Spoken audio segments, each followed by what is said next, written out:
ഇന്ന് രാവിലെ വൈലോപ്പള്ളി സംസ്കൃതി ഭവൻ്റെ 5 ദിവസത്തെ വിജ്ഞാനവേനൽ എന്ന ഞാൻ ക്യാമ്പ് ഡയറക്ടറായ ഒരു ക്യാമ്പുണ്ട് കുട്ടികളുടെ. രാവിലെ അതിൽ ഉദ്ഘാടനം ചെയ്തുകൊണ്ട് ആദ്യത്തെ സെഷൻ എടുക്കേണ്ടത് ഞാനായിരുന്നു. പക്ഷേ എനിക്കിന്ന് അതിനെത്തിച്ചേരാൻ കഴിഞ്ഞില്ല.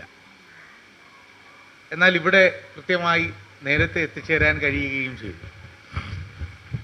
അപ്പം ഞാനിങ്ങനെ ആലോചിച്ചു, ഔദ്യോഗികമായി എനിക്ക് ഉത്തരവാദിത്വമുള്ള ഒരു കാര്യത്തിന് രാവിലെ എത്തിച്ചേരാൻ ബാധ്യതയുള്ള ഒരു കാര്യത്തിന് ചേരാനും കഴിഞ്ഞില്ല. ഇവിടെ വളരെ കൃത്യമായി നേരത്തെ എത്തിച്ചേരാനും കഴിഞ്ഞല്ലോ എന്ന്. ഡോക്ടർ ഷ്മിറ്റ് എന്ന് പറയുന്ന വളരെ പ്രശസ്തനായ ഒരു ഫ്രഞ്ച് സർജൻ ഉണ്ടായിരുന്നു. വിരൽത്തുമ്പിൽ ദൈവം കുടിയിരിക്കുന്നു എന്ന് രോഗികൾ വിശ്വസിച്ച ലോകപ്രശസ്ത ശസ്ത്രക്രിയാ വിദഗ്ധനായ ഡോക്ടർ ഷ്മിറ്റ് പാരീസിലെ വിഖ്യാതമായ ആശുപത്രിയിൽ ജോലി ചെയ്യുന്ന കാലമെന്ന് പറയുന്നത് ഇന്നത്തെ പോലെ GPS-ഉം മൊബൈൽ ഫോണും ഉള്ള കാലമല്ല, അതിനു മുമ്പുള്ള കാലത്താണ്. ഈ ഡോക്ടർ ഷ്മിറ്റ്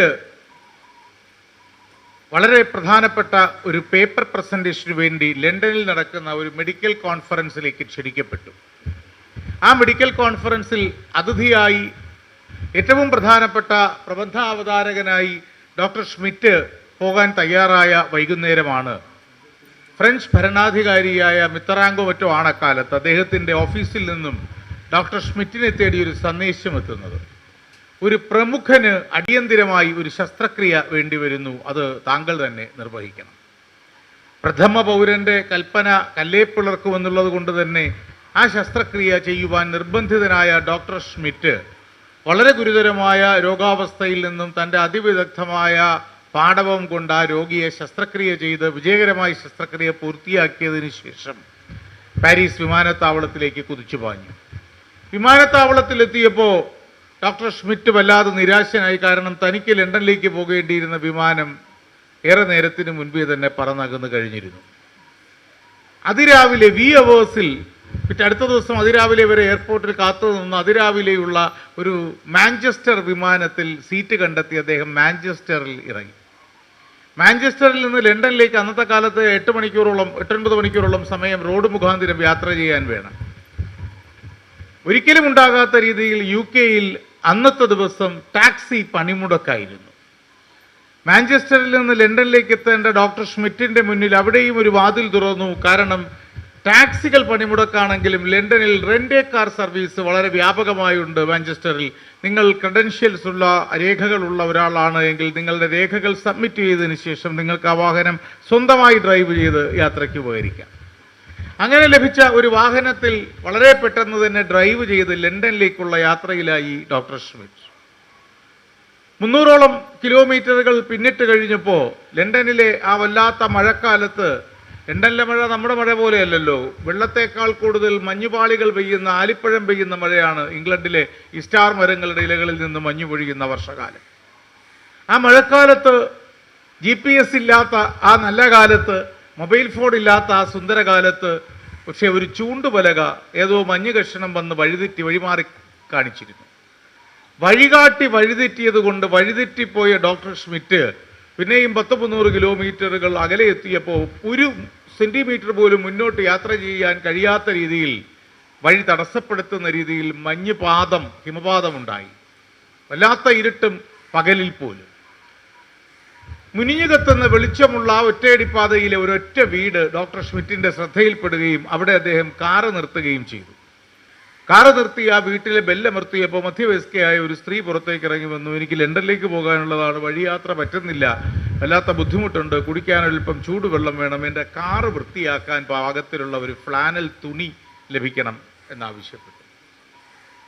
അപ്പോഴാണ് അവർ പറയുന്നത്, 300 കിലോമീറ്ററുകളോളം മുൻപ് തന്നെ താങ്കൾക്ക് വഴിതെറ്റിപ്പോയിരിക്കുന്നു, ഇനി തിരികെ ചെന്നിട്ട് താങ്കൾ ലണ്ടനിലേക്ക് എന്തായാലും ഇന്ന് രാത്രിക്കുള്ളിൽ പോലും എത്താൻ നിർവാഹമില്ല, അതുകൊണ്ട് ആ യാത്ര താങ്കൾ ഉപേക്ഷിച്ചേ മതിയാവൂ.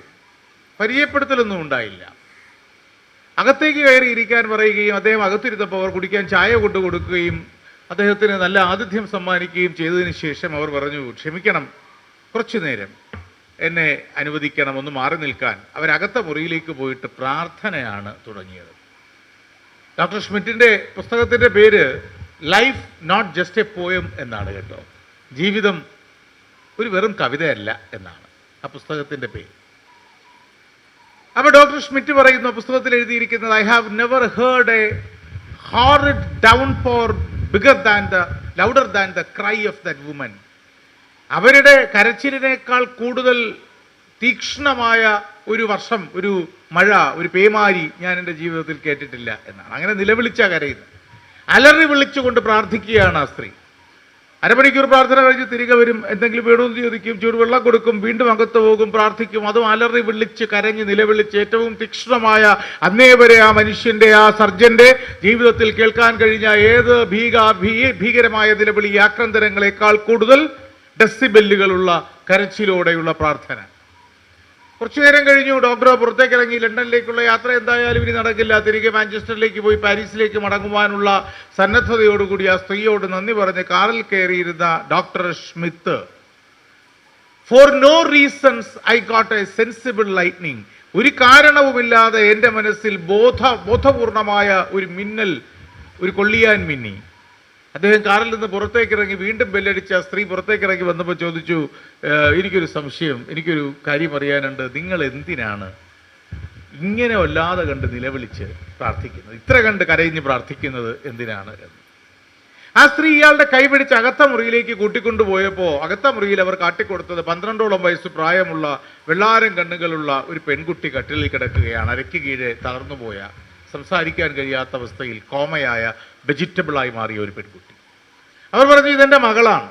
ഒരു അപകടത്തിൽപ്പെട്ട് 2 വർഷമായി ജീവച്ഛവമായി കിടക്കുന്ന എൻ്റെ ഈ മകളെയും കൊണ്ട് ഞാൻ ഇവിടെയുള്ള എല്ലാ വൈദ്യ സംവിധാനങ്ങളിലും, മെഡിക്കൽ കൗൺസിലേഴ്സിൻ്റെ അടുത്തും ഹെൽത്ത് കെയർ പ്രൊവൈഡേഴ്സിൻ്റെ അടുത്തും ഒക്കെ പോയി കഴിഞ്ഞു. പക്ഷേ ഒരു ഫലവുമില്ല.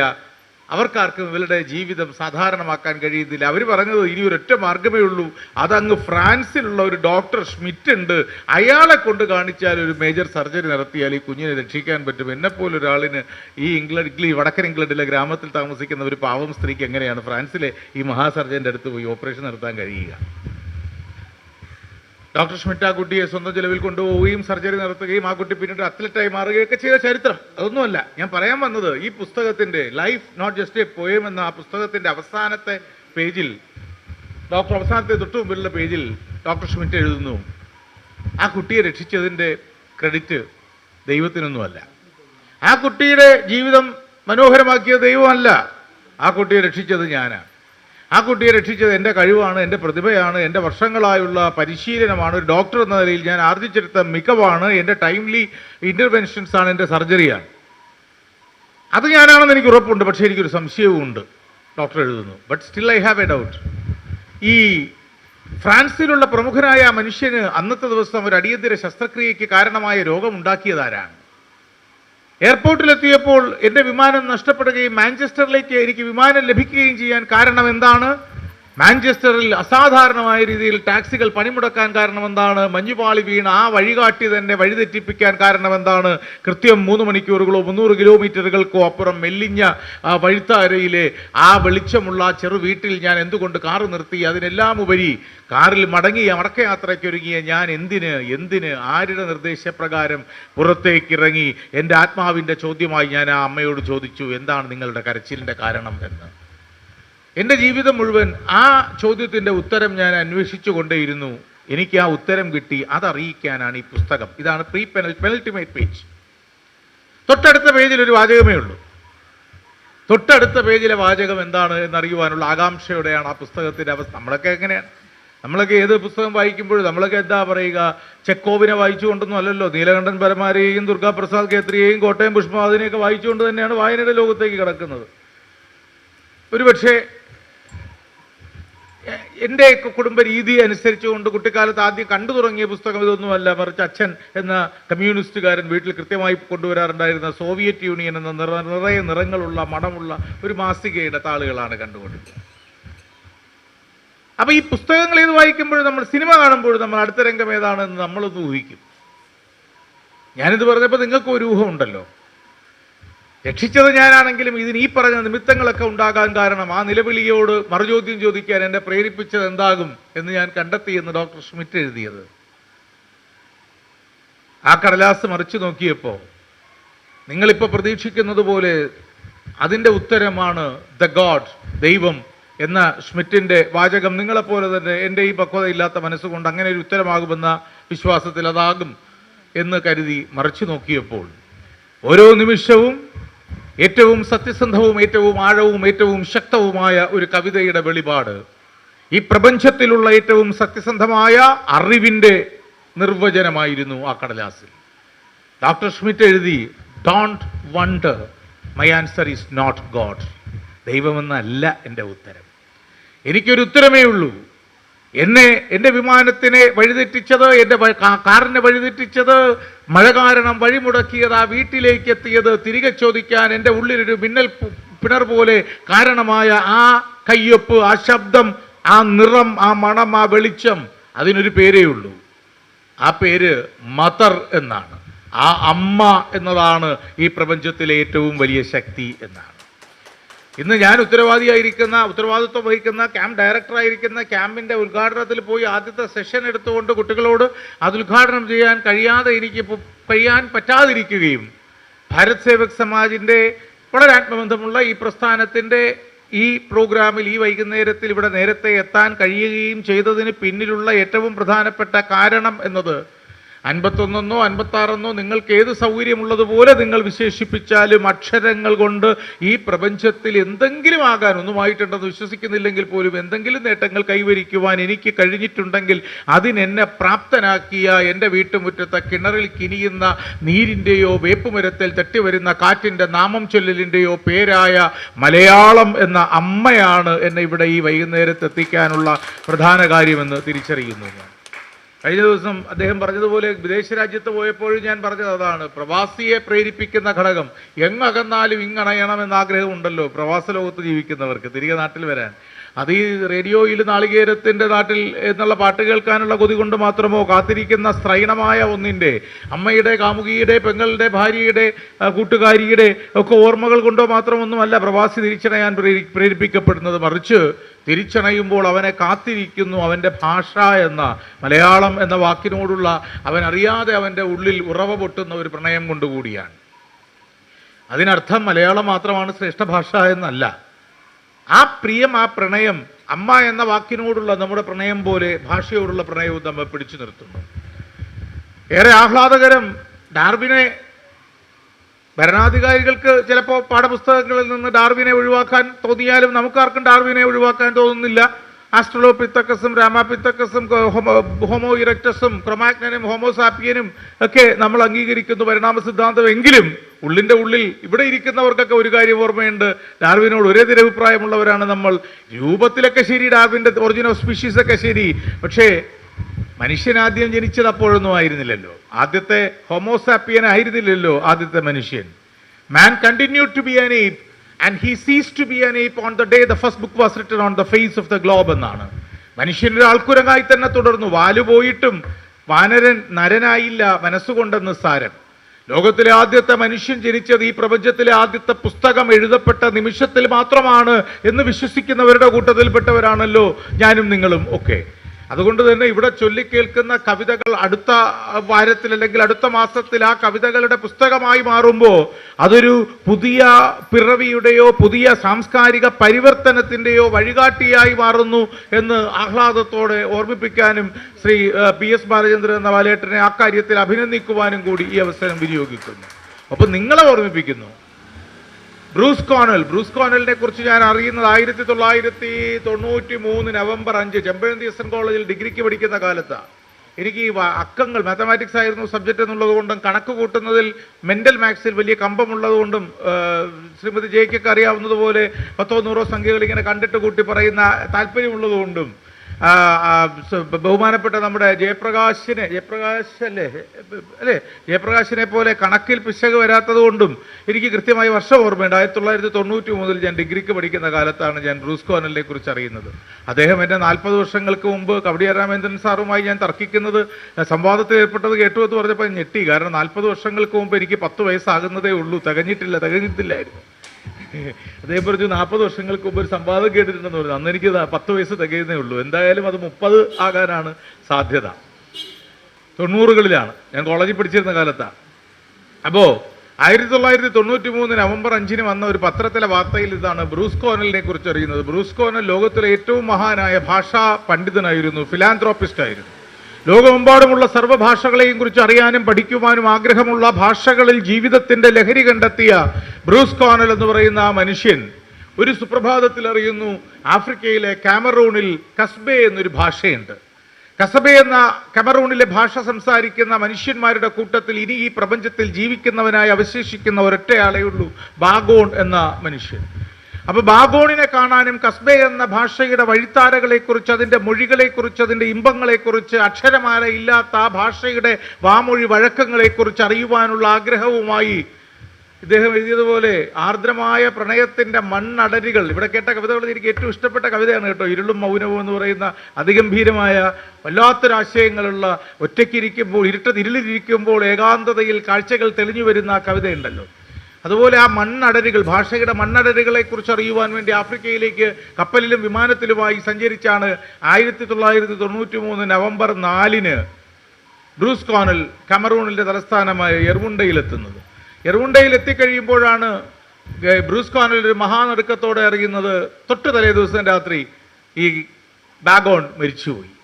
ഒരാളിൻ്റെ മരണം മാത്രമായിരുന്നില്ല അത്, മറിച്ച് ഒരു കാലഘട്ടത്തിൽ ജീവിച്ചിരിപ്പുണ്ടായിരുന്ന ഒരു ജനവിഭാഗങ്ങൾ സ്വപ്നം കണ്ട, അവർ പ്രണയിച്ച, അവർ കലഹം കൂടിയ, അവർ തെറിവിളിച്ച, അവർ കാർക്കശ്യത്തോടെ, കരുണയോടെ, അനുതാപത്തോടെ, പ്രതികാരത്തോടെ ഒക്കെ പ്രതികരിച്ചു കൊണ്ടിരുന്ന ഒരു ഭാഷയുടെ സർവ്വവേരുകളും സർവ്വമിടിപ്പുകളും ഒരൊറ്റ മനുഷ്യൻ്റെ മരണത്തോടെ അസ്തമിക്കുകയായിരുന്നു.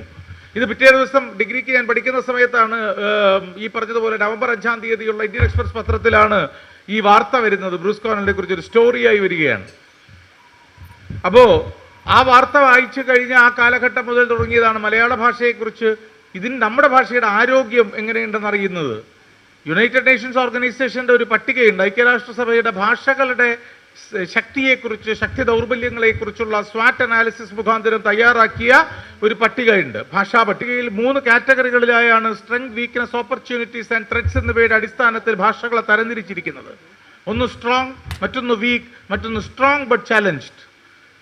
വെല്ലുവിളിക്കപ്പെടുന്നവ, ശക്തമെങ്കിലും വെല്ലുവിളിക്കപ്പെടുന്നവ, ദുർബലമായവ, ശക്തമായവ എന്നിങ്ങനെ 3 പട്ടികയിൽ എൻ്റെ മലയാളം, നമ്മുടെ മലയാളം എവിടെയാണെന്നറിയുവാനുള്ള ആഗ്രഹവുമായി ചെന്ന പട്ടിക പരതിയെ ഞാൻ ശക്തമായവരുടെ കൂട്ടത്തിലല്ല മലയാളത്തിനെ കണ്ടത്.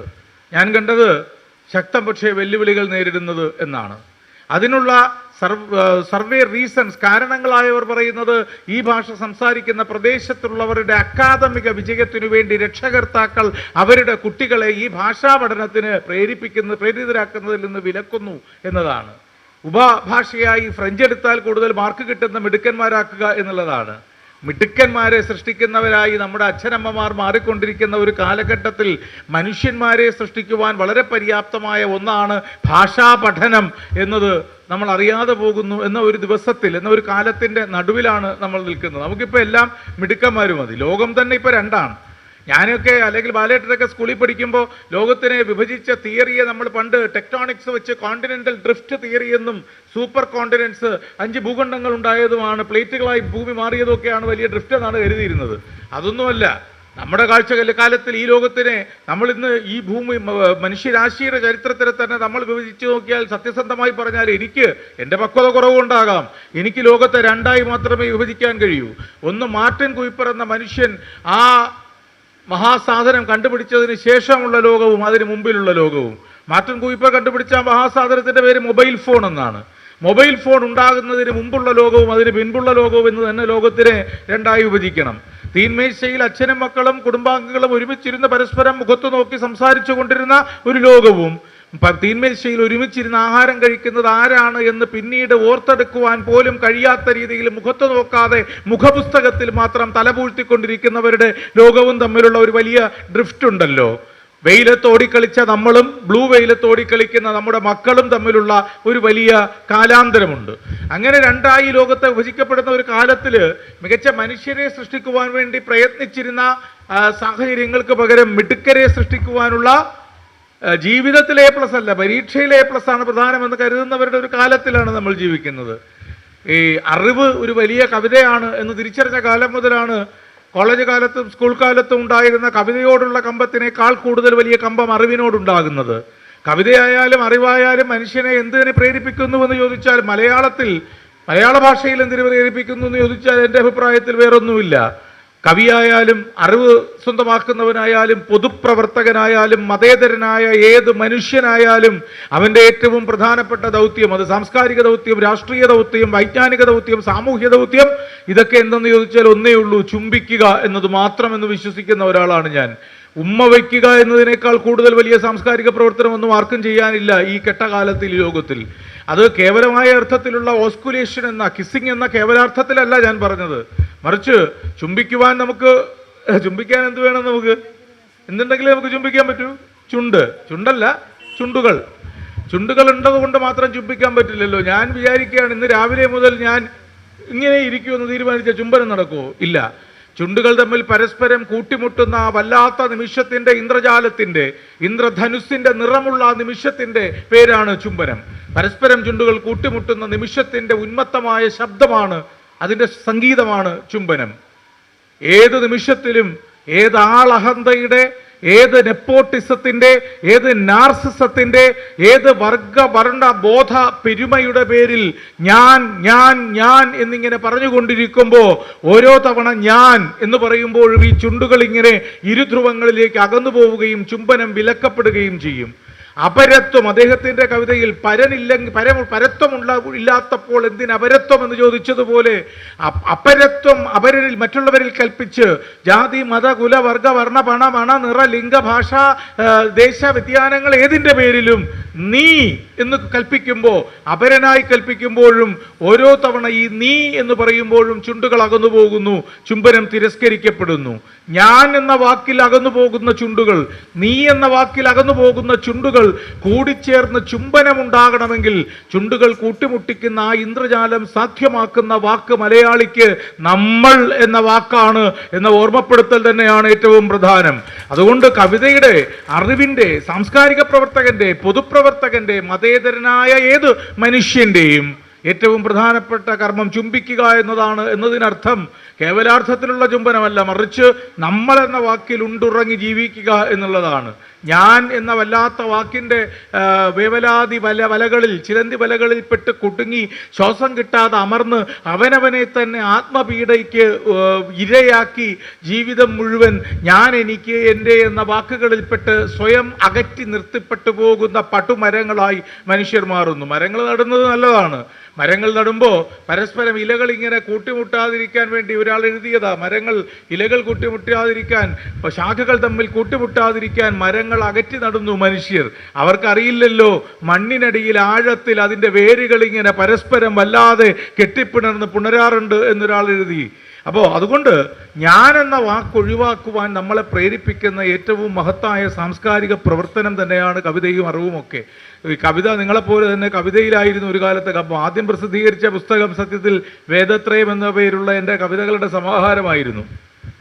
വളരെ ദാർശനിക സ്വഭാവമുള്ള പല കവിതകളും കേട്ട ഒരു വേദിയിൽ പഴയകാലത്ത് ഞാൻ എഴുതിയ കവിതകളിലെല്ലാം പ്രണയം തന്നെയാണ് അടിസ്ഥാന വിഷയം എന്നുള്ളത് കൊണ്ട് ഒരു കവിത ചൊല്ലുക എന്നത് സാഹസമാണ്. എങ്കിലും ഈ സാഹസത്തിനപ്പുറം അറിവ് കവിതയായി കാണാൻ കഴിയുന്ന മനസ്സ്, അല്ലെങ്കിൽ അറിവിനെ സ്നേഹിക്കാൻ കഴിയുന്ന മനസ്സുണ്ടായത് ഒരു വല്ലാത്ത രോഗം നമ്മളിൽ ഉണ്ടാകുന്നത് കൊണ്ടാണ്. ഈ രോഗം ഉണ്ടാക്കിയത് കവിതയാണ്. ആ രോഗമുള്ളത് കൊണ്ടാണ് നമ്മൾ ജീവിച്ചിരിക്കുന്നത്. ആ രോഗമുള്ളത് കൊണ്ടാണ് ഇന്ത്യ എന്ന രാജ്യം ഇനിയുമുണ്ടെന്ന് നമ്മൾ കിനാവ് കാണുന്നത്. ആ രോഗമുള്ളത് കൊണ്ടാണ് ഇന്ത്യ എന്ന ഈ രാജ്യത്തിൽ ഉച്ചത്തിൽ പാടാനും നന്നായി എഴുതാനും പറയുവാനുമുള്ള സ്വാതന്ത്ര്യം നമ്മുടെ നാവിനും പേനയ്ക്കും ഇനിയും ഉണ്ടാകും എന്ന സ്വപ്നം നമ്മൾ പേറുന്നത്. അതാണല്ലോ കുറുപ്പ് സാർ എഴുതിയത്. നമുക്ക് ആ രോഗമുണ്ടെന്ന്. ആ രോഗം ഇറിക്കവറബിളായ ഓപ്റ്റിമിസമാണ്. ചികിത്സിച്ച് ഭേദപ്പെടുത്താൻ കഴിയാത്ത ശുഭാപ്തി വിശ്വാസം എന്ന രോഗത്തിൻ്റെ തടവുകാരാണ് നമ്മൾ. ഏത് ദുർവിധിയുടെ നടുവിലും കൃത്യമായ കിനാവുകൾ കാണാൻ നമുക്ക് കഴിയുന്നു. അത് കുറുപ്പ് സാർ എഴുതിയത്, ശാർംഗക പക്ഷികൾ എഴുതിയത് അങ്ങനെയാണല്ലോ. നമ്മൾ വല്ലാതെ ഭീരുക്കളാണ് എന്നല്ലേ. മാമ്പൂവുരുക്കുന്ന വേനലിനെ, കണ്ണിമാങ്ങകൾ തല്ലിക്കൊഴിക്കുന്ന കാറ്റിനെ, പൂവാങ്കുരുന്നിലരിക്കും പുഴുവിനെ, പ്രാവിൻ കുരുന്നിനെ റാഞ്ചും പരുന്തിനെ, കുഞ്ഞിൻ്റെ പൊക്കിളിൽ നോക്കിയിരുന്നതിൻ കന്നി ഇളം ചോരയുറ്റുന്നൊരോന്തിനെ, പോത്തിൻ പുറത്തു വന്നെത്തുന്ന രൂപത്തെ ഓർത്തു നടുങ്ങും കിടാങ്ങൾ നാം ഇപ്പോഴും എന്നെഴുതിയ കുറുപ്പ് സാർ തന്നെ. പക്ഷേ പിന്നീട് എഴുതി, എങ്കിലും സ്വപ്നങ്ങൾ കാണുന്ന നമ്മുടെ കണ്ണുകൾ കാലം കവർന്നില്ലിതുവരെ എന്നാണ്. കർക്കിടക കരിവാവിൽ തെളിവുറ്റ ചിങ്ങപ്പുലരിയെ, സാന്ദ്രമൗനങ്ങളിൽ സംഗീതധാരയെ, കാളും വിശപ്പിലും നല്ലോണം ഉണ്ണുന്ന നാളിനെ നമ്മൾ കിനാവു കാണുന്നു, കിനാവുകൾ നമ്മളെ കൈപിടിച്ചെങ്ങോ നടത്തുന്നുവെന്നാണ്. അങ്ങനെ കവിത കൈപിടിച്ച് അറിവിൻ്റെ ലോകത്തിലേക്ക് നടത്തിയ ഒരു ബാല്യവും കൗമാരവുമായിരുന്നു എനിക്കുണ്ടായിരുന്നത്. അങ്ങനെയാണ് അറിവ് എന്നത് കേവലമായ ഈ ഇൻഫർമേഷൻ അല്ല എന്ന് തിരിച്ചറിയുന്നത്. അത് ഞാൻ കുട്ടികളോട് എല്ലായിടത്തും പറഞ്ഞ് ക്ലീശയായ ഒരു ഉദാഹരണമുണ്ട്. കവിതയെ സ്നേഹിക്കുന്നവന്, ആ വാക്കിനെ സ്നേഹിക്കുന്നവന്, അപരനെ സ്നേഹിക്കുന്നവന് അറിവ് എന്നത് ഒരു മാർക്കിൻ്റെ ആയുധമല്ല. ഞാൻ ഈ സ്കൂളിൽ പോകുമ്പോൾ കുട്ടികളോടും ചോദിക്കാറുള്ളതാണത്. അതിനെന്താണ്? അപ്പോൾ കുട്ടികൾ ചോദിക്കും, സാറി പറയാൻ അറിവും സാറി പറയുന്ന വിജ്ഞാനവും ഒന്ന് തന്നെയല്ലേ? ഇൻഫർമേഷനും വിസ്ഡവും നോളജും ഒന്ന് തന്നെയല്ലേ? നോളജും വിസ്ഡവും ഒന്ന് തന്നെയല്ലേ? അവല്ല എന്ന് പറയാൻ ഞാൻ അവരോട് പറയുന്ന ഒരു ഉദാഹരണമുണ്ട്. അത് ഗാന്ധിജി എവിടെയാണ് ജനിച്ചത് എന്ന ചോദ്യമാണ്. എവിടെയാണ് ഗാന്ധിജി ജനിച്ചത്? എന്താണമ്മ? പോർബന്ദർ. എന്നാണെന്ന് കൂടി പറയാമോ? 1869 ഒക്ടോബർ 2. പരീക്ഷയ്ക്ക് 1 മാർക്കിന്റെ ചോദ്യമാണ്. ഗാന്ധിജി എവിടെ ജനിച്ചു എന്ന് ജനിച്ചു. ഉത്തരം ഇതേ ഉള്ളൂ, 1869 ഒക്ടോബർ 2 ഗുജറാത്തിലെ പോർബന്ദർ. അതാണ് 1 മാർക്ക്. PSC ടെസ്റ്റിന് ചോദിച്ചാലും അത് തന്നെയാണ് മാർക്ക്. എന്നെപ്പോലുള്ള മണ്ടന്മാർ ലോകമെമ്പാടും നടത്താറുള്ള ക്വിസ് മത്സരങ്ങളിൽ ഞാൻ പോയി ഈ ചോദ്യം ചോദിക്കുമ്പോഴും ഈ ഉത്തരം പോർബന്ദർ 829 ഒക്ടോബർ 2 എന്ന് പറഞ്ഞാലേ എനിക്ക് 10 പോയിന്റ് കൊടുക്കാൻ നിർവാഹമുള്ളൂ. കാരണം അത് അറിവാണ്, അത് നോളജാണ്, അത് ശരിയാണ്. പക്ഷേ അത് പരീക്ഷയ്ക്ക് ഇനിയും നമ്മൾ അങ്ങനെ തന്നെ എഴുതും. ചോദ്യം ചോദിച്ചാൽ ഇനിയും ക്വിസിന് പോയാൽ അങ്ങനെ തന്നെ പറയണമമ്മ. പക്ഷേ അതിനപ്പുറം ജീവിതത്തിൽ ചുറ്റുമുള്ള മനുഷ്യരെ നോക്കിക്കാണുമ്പോൾ നമ്മുടെ ബുദ്ധിയിൽ ഈ അറിവ് നിറയ്ക്കുമ്പോഴും നമ്മുടെ ഹൃദയത്തിൽ നമ്മൾ തിരിച്ചറിഞ്ഞുകൊണ്ടേയിരിക്കണം. ബ്രെയിനിൽ പോർബന്ദർ എന്ന ഇൻഫർമേഷൻ്റെ ഡേറ്റ ഫീഡ് ചെയ്യുമ്പോഴും മൈൻഡിൽ, മനസ്സിൽ തിരിച്ചറിഞ്ഞുകൊണ്ടേയിരിക്കണം. ഗാന്ധിജി ജനിച്ചത് പോർബന്ദറിലല്ല, ഗാന്ധി ജനിച്ചത് ഒക്ടോബർ 2-നുമല്ല, ഗാന്ധി ജനിച്ചത് 1869-നുമല്ല. ഗാന്ധി ജനിച്ചത് ഇതിനേക്കാൾ ശക്തമായി മഴ പെയ്ത, ഇടിമിന്നൽ ഇങ്ങനെ നിറഞ്ഞ് പടർന്നു കത്തിയ ഒരു ജൂൺ മാസം 8-ാം തീയതിയിലെ ഒരു വർഷകാല രാത്രിയിലാണ്. ഗാന്ധിജി ജനിച്ചത് 1893 ജൂൺ 8 വർഷകാല രാത്രിയിലായിരുന്നു. അത് പോർബന്തറിലായിരുന്നില്ല, ഗുജറാത്തിലായിരുന്നില്ല, ഇന്ത്യയിലുമായിരുന്നില്ല.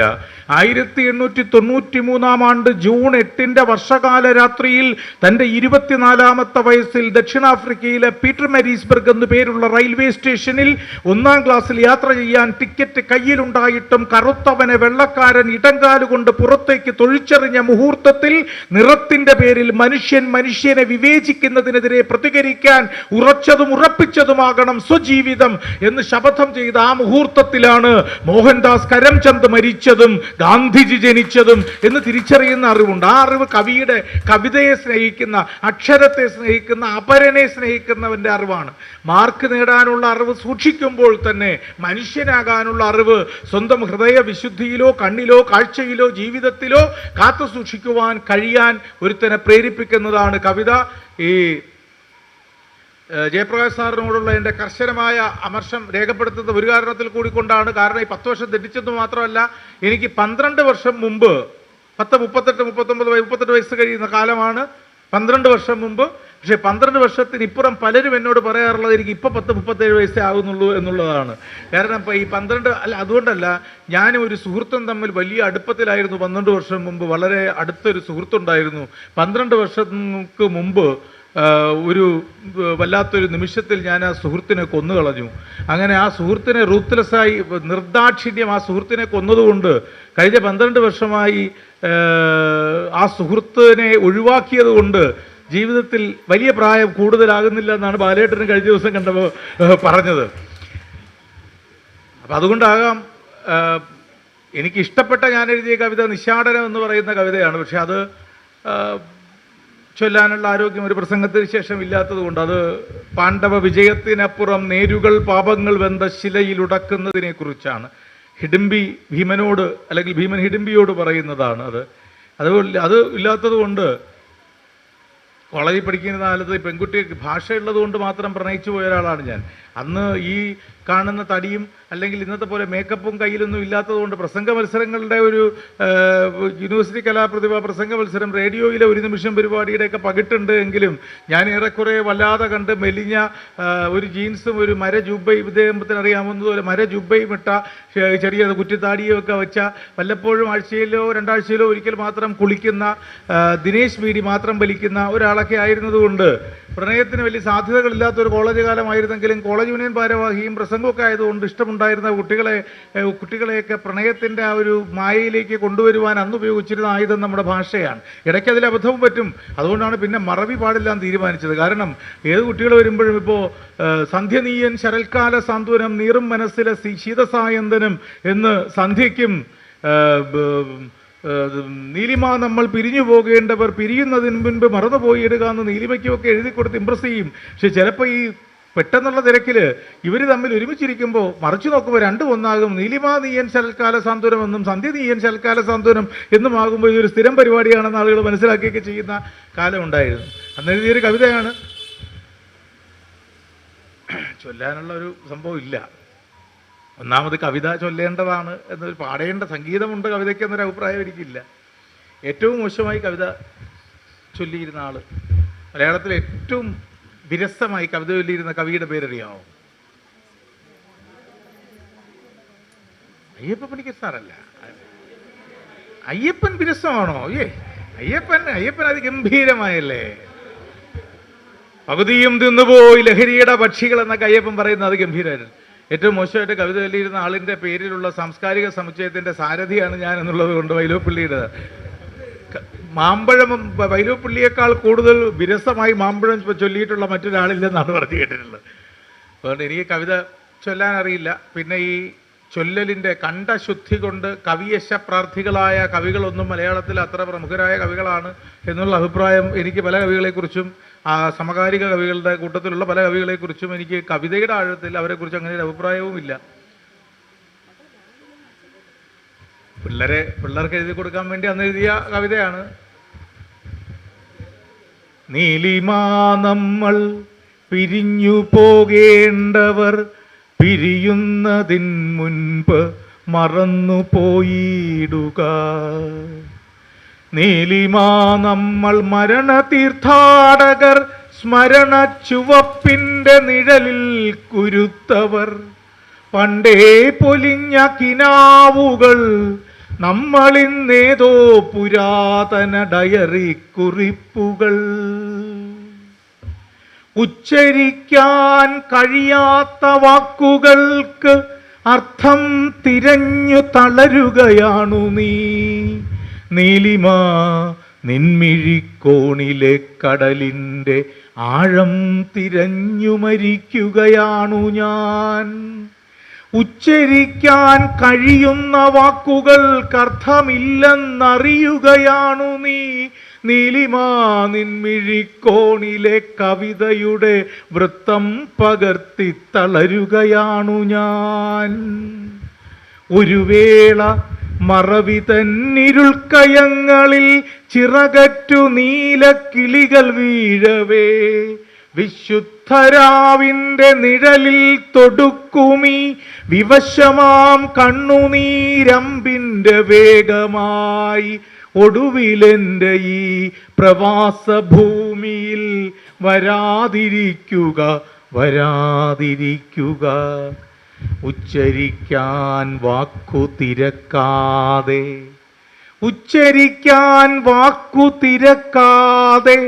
ഉള്ളിൽ പച്ചകുത്തിയൊരൻ പേരു വായിച്ച് നെഞ്ചുനീറിക്കരഞ്ഞുകൊണ്ടകലെ ഈ സന്ധ്യ പോലെ നീ ഒഴുകി മാഞ്ഞിടവേ. നീലിമ നിന്നോട് നേരു ചൊല്ലാനിനി നേരമില്ലൊട്ടുമേ ബാക്കി. നീലിമ നിന്നോട് നേരു ചൊല്ലാനിനി നേരമില്ലൊട്ടുമേ ബാക്കി. പഴയ കോളേജ് കാലത്ത് എഴുതിയ കവിതയുടെ കാര്യം പറഞ്ഞപ്പോഴാണ് ഈ മലയാളവും തമിഴൊക്കെ ചെയ്ത് ശ്രീലങ്കയിലൊക്കെ ചെയ്തുകൊണ്ടിരിക്കുന്നതിൻ്റെ ഇടയിലാണ് തെലുങ്കിൽ അശ്വമേധം ചെയ്യാൻ വേണ്ടിയുള്ള ക്ഷണം കിട്ടുന്നത്. അതിലിങ്ങനെ ചെക്കൊക്കെ നല്ല സാമാന്യം കനത്ത തോതിക്കുള്ള ചെക്കൊക്കെ വാങ്ങിച്ച് പോക്കറ്റിട്ട് പോകാൻ നേരത്താണ് ഈ ഒപ്പിട്ട ചെയർമാൻ പറയുന്നത്, mister Pradeep, we will start the shooting in another 15 days in Hyderabad. നമ്മുടെ ക്ലീശേ ഭാഷയിൽ പറഞ്ഞാൽ അത് കേട്ടപ്പോൾ പകച്ചുപോയി എൻ്റെ ബാല്യം. കാര്യം എനിക്കൊരു തെലുങ്ക് വാക്കുപോലും അറിഞ്ഞുകൂടാ. എന്നാൽ ഈ ചെക്കിൻ്റെ തുകയുടെ പ്രലോഭനം നമ്മളെ എന്തും പഠിപ്പിക്കുമല്ലോ. ചെക്ക് കിട്ടിയാൽ നമ്മൾ എന്ത് ഭാഷയും പഠിക്കുന്നതാണ്. അങ്ങനെ ആ ചെക്കുപ്പിട്ട ആൾ അന്നത് പറഞ്ഞ ചെയർമാൻ ഇന്ന് ആ സംസ്ഥാനത്തിലെ മുഖ്യമന്ത്രിയാണ്, ശ്രീ ജഗൻമോഹൻ റെഡ്ഡി. അദ്ദേഹത്തിൻ്റെ അച്ഛൻ്റെ പേരിലുള്ള സാക്ഷി ടി വിയിലായിരുന്നു തെലുങ്കിൽ ജഗൻ്റെ. അങ്ങനെ തെലുങ്കിൽ പോയി 15 ദിവസം കൊണ്ട് തെലുങ്ക് പഠിച്ച് ശുഭകാര്യനായ പ്രാരംഭം ചെയ്യുമ്പോൾ കന്ന തെലിപ്പതാലോക നമസ്കരിച്ച് പ്രാരംഭിച്ചിടം മനസ്സമ്പ്രദായം എന്നൊക്കെ പറഞ്ഞ് തുടങ്ങി തെലുങ്കിൽ തന്നെ പ്രോഗ്രാമൊക്കെ കുറേ വർഷം ചെയ്തു. പക്ഷെ അവിടെ പോയപ്പോൾ ആദ്യം അവിടെ നിന്ന് കേട്ടൊരു കവിത, അവിടെ പഠിച്ചൊരു കവിത ശ്രീശ്രീയുടെ കവിതയാണ്. അവിടെ ഈ ഗദ്ദാറിനെയും ഗുരുജാടപ്പ റാവുവിനെ, വിശ്വനാഥ റാവുവിനെ, കല്ലണ്ണ, കാലോജി നാരായണ റാവുവിനെ പോലെ അതിഗംഭീര കവികളുള്ളതാണ്. ശ്രീരംഗം ശ്രീനിവാസലു നമ്മുടെ വള്ളത്തോളിനെയൊക്കെ പോലെ അവർ കാണുന്ന കവിയാണ്. ശ്രീയുടെ 4 വരിയാണ് ആദ്യം കേട്ടത്. നേനു സൈതം പ്രപഞ്ചാഗ്നികി സവിതനൊക്കട്ടിയാഹുതിച്ചാനു നേനു സൈതം വിശ്വവൃഷ്ടിക്ക് അശ്രു ഒക്കട്ടി ധാരപോഷാൻ. നിങ്ങൾക്കൊന്നും മനസ്സിലായില്ലെന്ന് എനിക്ക് മനസ്സിലായി. എനിക്കൊന്നും മനസ്സിലായില്ലല്ലോ കേട്ടപ്പോൾ. മനസ്സിലാക്കിയപ്പോൾ കൊള്ളാം. ഇന്നിപ്പോൾ ശ്രീ BS ബാലേന്ദ്രൻ എന്ന പ്രിയങ്കരനായ ജ്യേഷ്ഠ സുഹൃത്തിനോട് അദ്ദേഹത്തിൻ്റെ ഉജ്ജ്വലമായ ഇന്നത്തെ ആശയ വെളിപ്പെടുത്തലിൻ്റെ സംരംഭത്തിൽ പറയാൻ ഏറ്റവും നല്ലത് ആ കവിതയാണ്. അതിൻ്റെ അർത്ഥം ഇതാണ്: നേനു സൈതം പ്രപഞ്ചാഗ്നികി സൈതനൊക്കട്ടി ആഹുതിച്ചാനു. പ്രപഞ്ചത്തിലൊരു അഗ്നി ഉണ്ടാകും തീർച്ച, ഞാനൊരു സൈതനൊക്കട്ടി, ഒരു മൺചരാത്, ഒരു കൈവിളക്ക് കൊളുത്തി വയ്ക്കാം അതിൻ്റെ മുന്നോടിയായി. പ്രപഞ്ചത്തിലൊരു വലിയ മഴയുണ്ടാകും, വിശ്വവൃഷ്ടിക്ക് അശ്രു ഒക്കട്ടി ധാരപോഷാനു. പ്രപഞ്ചത്തിൽ ഉണ്ടാകാൻ പോകുന്ന മഹത്തായ മഴയ്ക്ക് മുന്നോടിയായി ഞാൻ ഒരു തുള്ളി കണ്ണുനീരൊഴുക്കാം, അശ്രു ഒക്കട്ടി ധാരപോഷാനു എന്നാണ്. ഇന്നിവിടെ ചൊല്ലിക്കേട്ട കവിതകളെല്ലാം അടുത്ത മാസം പുസ്തകമാക്കി പ്രസിദ്ധീകരിക്കപ്പെടുമ്പോൾ അതിൽ ആ കവിതകളിലെല്ലാം വിതയ്ക്കപ്പെടുന്നത് കതിരുകളാണെന്ന അഭിപ്രായമൊന്നും എനിക്കില്ല. ഒരുപക്ഷെ ആ കവിതകളിൽ 100 കവിതകളിൽ 99.5 കവിതകളും 99.5 കവിതകളും വെറും പതിരുകളായിരിക്കാം. പക്ഷേ ആ പതിരുണ്ടാക്കാനുള്ള കവിയുടെ ചിന്തയുണ്ടല്ലോ, ഒരു പതിരെങ്കിലും ഉണ്ടാക്കാനുള്ള ഒരു അക്ഷരസ്നേഹിയുടെ ആശയുണ്ടല്ലോ, അവൻ്റെ ഇച്ഛയുണ്ടല്ലോ, അവൻ്റെ സ്വപ്നമുണ്ടല്ലോ. അതിനേക്കാൾ വലുതല്ല ഈ ലോകത്തിലെ ഏറ്റവും വലിയ ഏത് കവിതയും. കവിത എഴുതാനുള്ള ഒരുവൻ്റെ ആഗ്രഹത്തിനേക്കാൾ മുകളിലല്ല ഈ ലോകത്തിൽ എഴുതപ്പെടുന്ന ഏത് മഹത്തായ കവിതയും. സ്ത്രീധനം മോശമായ സമ്പ്രദായമാണ്, ഒരൊറ്റ രാജ്യത്തിൽ ഒഴിച്ചെന്നാണ് ഞാൻ പറയാറുള്ളത്. ഇപ്പം അവിടെ നിരോധിച്ചില്ലാന്ന് തോന്നുന്നു. നിരോധിച്ചതല്ല, ഇല്ല. ജോർജിയയിൽ സ്ത്രീധനം കൊടുത്തിരുന്നത് പണ്ട് നിർബന്ധമായി പെൺകുട്ടിയുടെ അച്ഛൻ തൻ്റെ കൈപ്പട കൊണ്ട് പയ്യന് ഷോട്ടോ റൊസ്തോവലിയുടെ 6 വരി കവിതയാണ് എഴുതി കൊടുക്കേണ്ടത് സ്ത്രീധനമായി. ഷോട്ടോ റൊസ്തോവലി ഇൻ്റർനാഷണൽ എയർപോർട്ടാണ് ജോർജിയയിൽ. റൊസ്തോവലി 600-800 വർഷങ്ങൾക്ക് മുമ്പാണ് ജീവിച്ചിരുന്നത്. മരിച്ചു കഴിഞ്ഞ് 300 വർഷം കഴിച്ചിട്ടാണ് അങ്ങനെ ഒരു കവിയെക്കുറിച്ച് അറിയുന്നത്. Man in the panther skin പോലുള്ള കവിതകളൊക്കെ പ്രശസ്തമായിരുന്നെങ്കിലും ആള് നമ്മുടെ ഭാസനെയൊക്കെ പോലെ പിന്നീട് കണ്ടെടുക്കപ്പെട്ട കവിയാണ്. അവരുടെ ദേശീയ പോയറ്റ. അപ്പോൾ അതൊക്കെയാണ് കാര്യങ്ങൾ. എല്ലാ ആഹ്ലാദത്തോടെ ശ്രീ BS ബാലേന്ദ്രൻ ഇന്നിവിടെ പ്രഖ്യാപിച്ച നിങ്ങളുടെ അക്ഷരങ്ങൾ, നിങ്ങളുടെ ആശയങ്ങൾ, നിങ്ങളുടെ കിനാവുകൾ, നിങ്ങളുടെ കാവ്യ താല്പര്യങ്ങൾ അച്ചടിമഷി പുരളുന്നു എന്നുള്ളത് അത് ആഹ്ലാദകരം തന്നെ. അതൊരു ചെറിയ പ്രവൃത്തിയല്ല. അതൊരു പക്ഷേ നാളുകളിൽ കത്തിപ്പടരാനിരിക്കുന്ന വലിയ സാംസ്കാരിക അഗ്നിക്ക് മുന്നോടിയായുള്ള അദ്ദേഹം ഒരുക്കുന്ന ഒരു കൈവിളക്കായിരിക്കാം.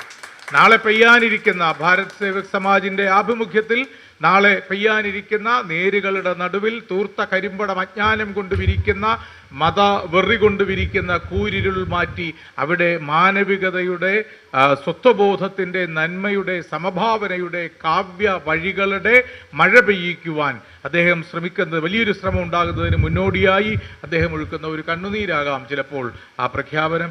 എന്തായാലും ഈ നട്ടുവച്ച നേരത്ത് അധിക പ്രസംഗം എന്നുള്ള രീതിയിൽ ഒത്തിരി നേരം കൂടുതൽ നിങ്ങളോട് സംസാരിക്കേണ്ടി വന്നതിൽ ക്ഷമ ചോദിക്കുന്നതിനോടൊപ്പം എൻ്റെ മുന്നിലിരിക്കുന്ന നിങ്ങളാകുന്ന കാവ്യ ബുദ്ധന്മാർ, നിങ്ങളാകുന്ന കാവ്യ ഭൂമികളാകുന്ന സ്ത്രീകൾ, ഒപ്പം പ്രായം എന്നത് വെറും നമ്പർ മാത്രമാണെന്ന് തെളിയിച്ചുകൊണ്ട് ആർദ്രമായ പ്രണയത്തിൻ്റെ മണ്ണടരികൾ, അല്ലേ, തേനടരികൾ കാട്ടുതേനടരികൾ എന്നാണ് പറയുന്നത്, അല്ലേ, ആർദ്രമായ പ്രണയത്തിൻ്റെ കാട്ടുതേനടരികളെ കാണാൻ വേണ്ടി കൊതിച്ചിരിക്കുന്ന ഈ നവഭാവുക കാമുകൻ്റെ മിഴികളിൽ പോലുമുള്ള കാവ്യ ആഹ്ലാദത്തിന് എൻ്റെ സന്തോഷം.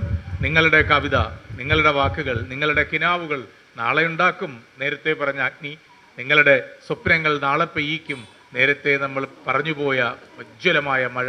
നിങ്ങളൊരുക്കുന്ന അഗ്നിക്ക് മുൻപ് കൊളുത്തിവെച്ച ഒരു മൺചെരാത് മാത്രമാണ് ഈ മധ്യാഹ്നത്തിൽ പറഞ്ഞ വാക്കുകളെന്ന് ഓർമ്മിപ്പിച്ച്, നിങ്ങൾ സൃഷ്ടിക്കാൻ പോകുന്ന നവഭാവുകത്വത്തിൻ്റെ മഹാവർഷമുണ്ടല്ലോ, ആ മഴയിൽ അന്നൊപ്പം നനയാൻ അവസരം കിട്ടിയില്ലെങ്കിലോ എന്ന ഭയം കൊണ്ട് ചഞ്ചലമാകാത്ത നെഞ്ചിടിപ്പിൻ്റെ 2 ആവർത്തനങ്ങൾ ഉരച്ചൊഴുക്കിയ ഒരു തുള്ളി കണ്ണുനീർ മാത്രമാണ് പറഞ്ഞുപോയ സർവ്വവാക്കുകളും എന്ന് ഓർമ്മിപ്പിച്ച് ഈ കാവ്യ സദസ്സ് അതിൻ്റെ സമാപ്തി മുഹൂർത്തത്തിൽ ഉദ്ഘാടനം ചെയ്തതായി അറിയിച്ച് സ്നേഹം. അതല്ലെങ്കിലും നാടകാന്തം കവിത്വം എന്നുള്ളതാണല്ലോ, കാവ്യാന്ത്യം പ്രസംഗം എന്നതാകും പുതിയ കാലത്തിലെ ഏറ്റവും നല്ല ശരിയും.